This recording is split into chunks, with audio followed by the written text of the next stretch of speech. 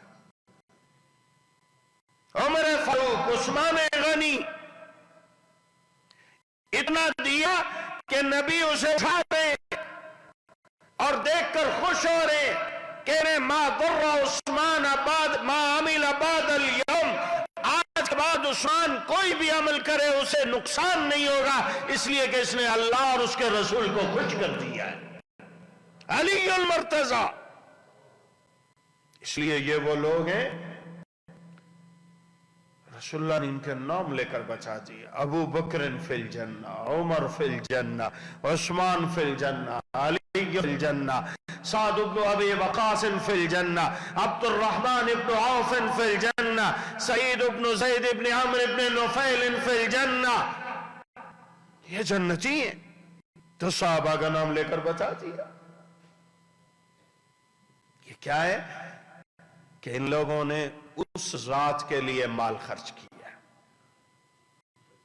جس کے پاس سب کچھ ہے تو اس نے پھر ان کو مقام بھی اونچا دے دیا۔ اولئک اعظم درجۃ من الذین انفقوا من بعد وقاتلوا، یہ وہ لوگ ہیں کہ جو ان سے زیادہ مقام و مرتبہ رکھتے ہیں، جو فتح مکہ کے بعد جنہوں نے اللہ کی راہ میں خرچ کیا، جہاد کیا۔ فتح مکہ سے پہلے اصل میں رسول اللہ صلی اللہ علیہ وسلم کے جو صحابہ ہیں نا، ان کے مختلف درجے ہیں۔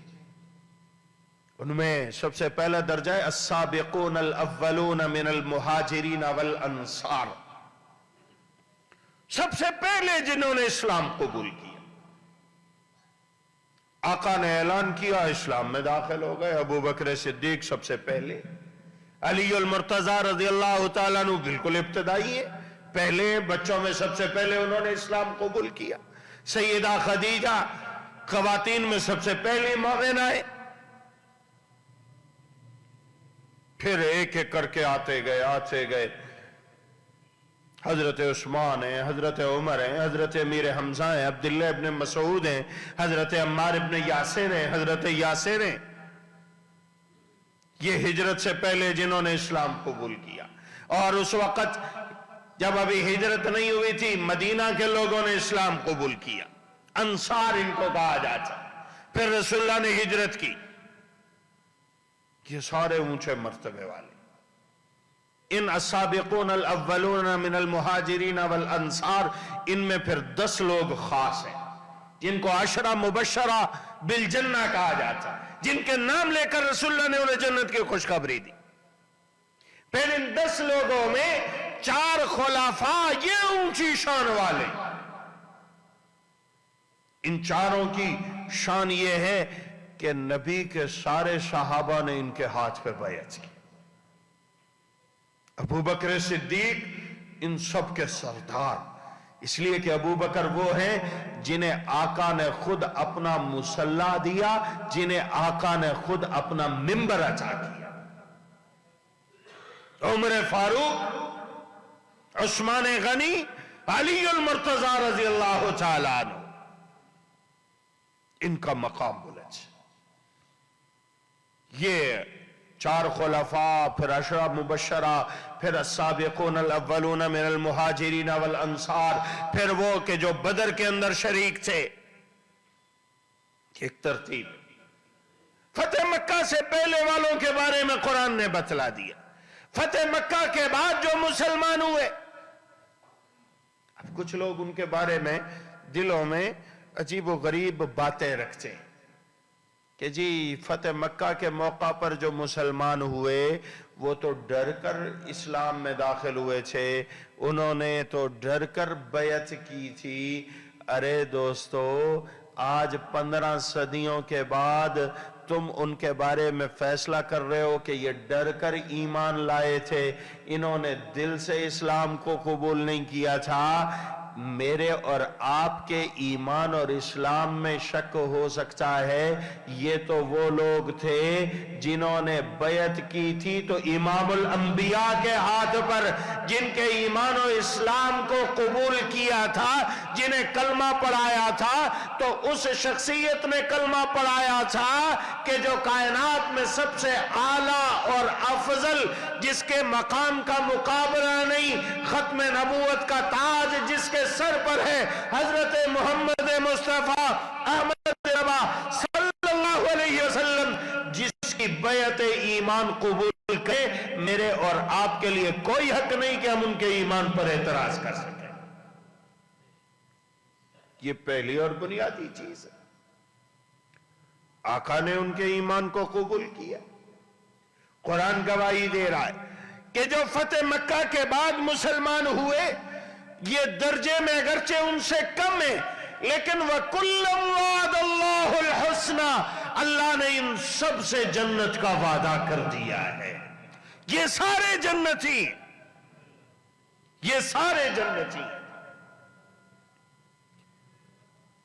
اب لوگوں کو کچھ بات آ جاتی ہے، آج 23 رجب ہے، 22 رجب کو حضرت امیر معاویہ رضی اللہ تعالیٰ عنہ کی وفات ہے۔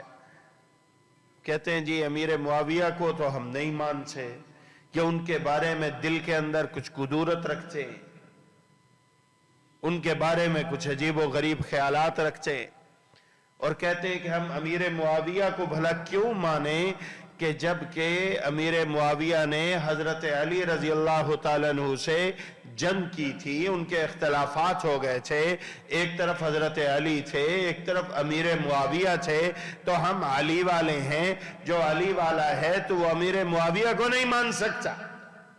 کچھ لوگوں کا یہ کہنا۔ بات یاد رکھیے،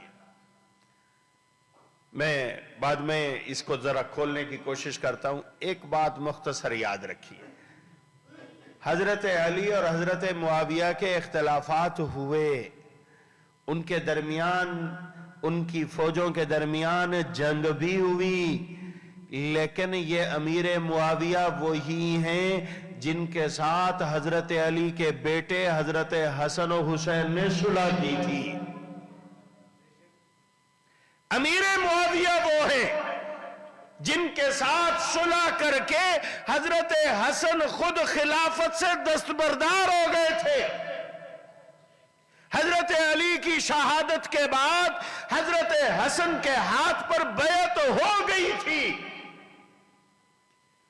لیکن انہوں نے یہی مناسب سمجھا کہ امیر معاویہ سے صلح کر لیں اور وہ اپنی بیعت کو ختم کر لیں، اپنی خلافت سے دستبردار ہو گئے اور حضرت امیر معاویہ کی حکومت کو تسلیم کر لیا۔ اب جب علی کا بیٹا امیر معاویہ کی حکومت تسلیم کر رہا ہے تو مجھے کیا حق پہنچتا ہے امیر معاویہ پر اعتراض کرنے کا؟ جب حضرت علی کی جب امیر معاویہ سے جنگ تھی تو ان جنگوں میں حضرت حسن بھی امیر معاویہ کے خلاف تھے، حضرت علی کی لشکر میں قیادت کیا کرتے تھے، لیکن جب صلح ہو گئی بات ختم۔ اور یہ بھی یاد رکھنا چاہیے، ہمارے بہت بڑے استاذ اور استاذ الاساتذہ اور استاذ المحدثین گزرے ہیں، شیخ الحدیث حضرت مولانا عبد المجید لدھیانوی نور اللہ مرقدہ، کیروڑ پکا کے تھے لیکن پورے ملک میں ان کا فیض ہے۔ وہ ایک بات کرتے تھے کہ اللہ نے نبی کے صحابہ کو اس طرح سے بنایا ہے کہ امت میں آنے والے ہر مسئلے اور امت میں آنے والی ہر پریشانی کی مثال تمہیں صحابہ سے مل جائے گی اور صحابہ کے عمل سے تمہیں رہنمائی مل جائے گی۔ اختلافات تو ہوتے رہتے ہیں نا، اس لیے یہ جو صحابہ کے اختلافات ہیں، آپ نے ایک لفظ سنا ہوگا، ان کو یہ نہیں کہتے کہ صحابہ کے اختلافات سے، اہل سنت والجماعت انہیں کہتے ہیں مشاجرات صحابہ۔ مشاجرات کا مطلب کیا ہے؟ مشاجرہ شجر سے ہے، شجر درخت کو کہتے ہیں، ایک درخت ایک ہی ہے، درخت ایک ہی ہے، جب ہوا چلتی ہے، آندھی چلتی ہے، تو ایک ہی درخت کی دو ٹہنیاں آپس میں ٹکراتی ہیں، یہ ایک ہی درخت کی ٹہنیاں ہیں۔ حضرت علی بھی ایمان و اسلام والے درخت کی ایک ٹہنی ہے، حضرت معاویہ بھی ایمان و اسلام والے درخت کی ٹہنی ہے، حضرت حسن نے ان دونوں کے درمیان صلح کرا لی۔ مجھے وہ حدیث یاد آ رہی ہے، اللہ کے رسول صلی اللہ علیہ وسلم منبر پر تشریف فرمائے، خطبہ دے رہے، حضرت حسن آتے، ابھی چھوٹے بچے کھیلتے ہوئے آتے، آقا انہیں اپنی ران پر بٹھاتے، لوگوں کو اعلان کر کے کہتے ان ابنی ھذا سید، میرا یہ بیٹا سردار ہے، سیصلح اللہ بہ بین فئتین عظیمتین من المسلمین، اللہ اس کے ذریعے مسلمانوں کی دو بڑی جماعتوں میں صلح کرائے گا۔ رسول اللہ نے کی پیشین گوئی ہے، حسن کے ذریعے دو بڑی جماعتوں میں صلح ہوگی، اس لیے ہم حضرت معاویہ کو کبھی برا بھلا نہیں کہتے، نبی کے صحابی ہیں، وَكُلًّا وَعَدَ اللَّهُ الْحُسْنَى میں شامل ہے۔ مقام و مرتبے میں حضرت معاویہ سے حضرت علی بہت اونچے ہیں۔ میں نے عرض کیا ہے کہ وہ تو عشرہ مبشرہ میں، اور عشرہ مبشرہ میں سے بھی حضرت علی السابقون الاولون میں، پھر السابقون الاولون کے بعد اونچا مرتبہ بدریوں میں، اس سے بھی اونچا مرتبہ یہ عشرہ مبشرہ میں، اس سے بھی اونچا مرتبہ کہ یہ نبی کے 4 خلفاء میں سے، پھر اہل بیت میں سے۔ لیکن اس کا یہ مطلب نہیں کہ حضرت معاویہ کو کوئی بندہ برا بھلا کہنا شروع کر دے، ہرگز نہیں، یہ بھی نبی کے صحابی ہیں۔ اور کون ہے؟ ایک ہی بات، وقت مکمل ہو گیا ہے، صحیح بخاری میں حدیث ہے، حضرت انس فرماتے ہیں، میری خالہ، حضرت انس کی خالہ تھی، ان کا نام تھا ام حرام بنت ملحان، مدینہ کی تھی، لیکن رسول اللہ صلی اللہ علیہ وسلم کی کسی حوالے سے رشتہ دار تھی، اور اس رشتہ داری کی وجہ سے ام حرام رسول اللہ کی محرم بنتی تھی، آپ علیہ السلام کا ان سے پردہ نہیں تھا۔ صحیح بخاری میں ہے، حضرت انس کہتے ہیں کہ رسول اللہ صلی اللہ علیہ وسلم میری خالہ ام حرام کے پاس آتے، میری خالہ آپ کے لیے کھانا تیار کرتی، رسول اللہ صلی اللہ علیہ وسلم کھانا تناول فرماتے، انہی کے گھر میں لیٹ جاتے، دوپہر کو آرام کرتے۔ ایک دن آقا تشریف لائے، ان کے گھر میں لیٹے ہوئے تھے، ام حرام رسول اللہ صلی اللہ علیہ وسلم کے سر مبارک میں انگلیاں پھیر رہی تھیں تاکہ آپ کو کچھ سکون محسوس ہو۔ اس دوران رسول اللہ صلی اللہ علیہ وسلم کو نیند آ گئی،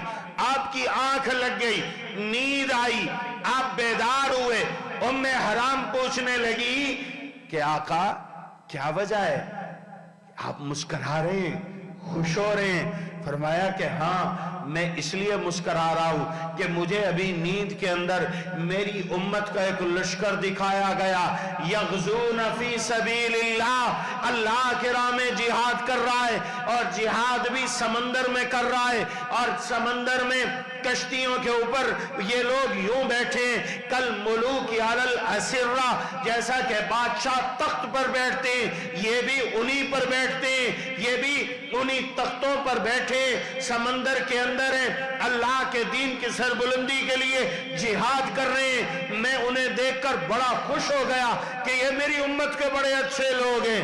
ام حرام کہتی ہیں آقا یہ وہ لوگ ہیں جنہیں دیکھ کر آپ کے چہرے پہ مسکراہٹ آ گئی ہے، یہ وہ لوگ ہیں جن کا خواب، جن کے بارے میں خواب آپ کو دکھایا گیا، آپ خوش ہو گئے۔ ادعو اللہ ان یجعلنی منہم، اللہ سے دعا کیجئے یہ لشکر جس نے آپ کو خوش کیا ہے، اللہ مجھے بھی اس لشکر میں شامل کر دے۔ رسول اللہ نے دعا کر دی، اے اللہ ام حرام کو اس لشکر میں شامل کر دے۔ پھر سو گئے، سونے کے بعد پھر آنکھ کھلی، مسکرا رہے۔ ام حرام کہتی ہیں آقا کیوں مسکرا رہے؟ فرمایا کہ مجھے لشکر دکھایا گیا، سمندر میں جہاد کر رہا ہے، میں دیکھ کر خوش ہو گیا ہوں۔ ام حرام کہنے لگی اللہ سے دعا کیجئے اللہ مجھے اس لشکر میں بھی شامل کر دے۔ فرمایا کہ نانا، وہ جو پہلا لشکر تھا جس کے لیے میں نے دعا کر دی ہے، تم اس پہلے لشکر میں ہو، یہ دوسرا لشکر ہے۔ زمانہ گزر گیا، وقت گزر گیا، حضرت عثمان خلیفہ بن جاتے، حضرت معاویہ حضرت عثمان سے اجازت مانگتے، اجازت دیجئے ہم ایک باہری بیڑا تیار کرتے، ہم ایک فورس تیار کرتے، سمندری مجاہدین کا ایک لشکر تیار کرتے، ایک نیوی کی فورس تیار کرتے۔ اجازت مل جاتی ہے، امیر معاویہ امیر البحر بن جاتے، امیر معاویہ ایڈمرل بن جاتے، نیوی کے چیف بن جاتے، لشکر لے کر جاتے ہیں۔ اس پہلے لشکر کو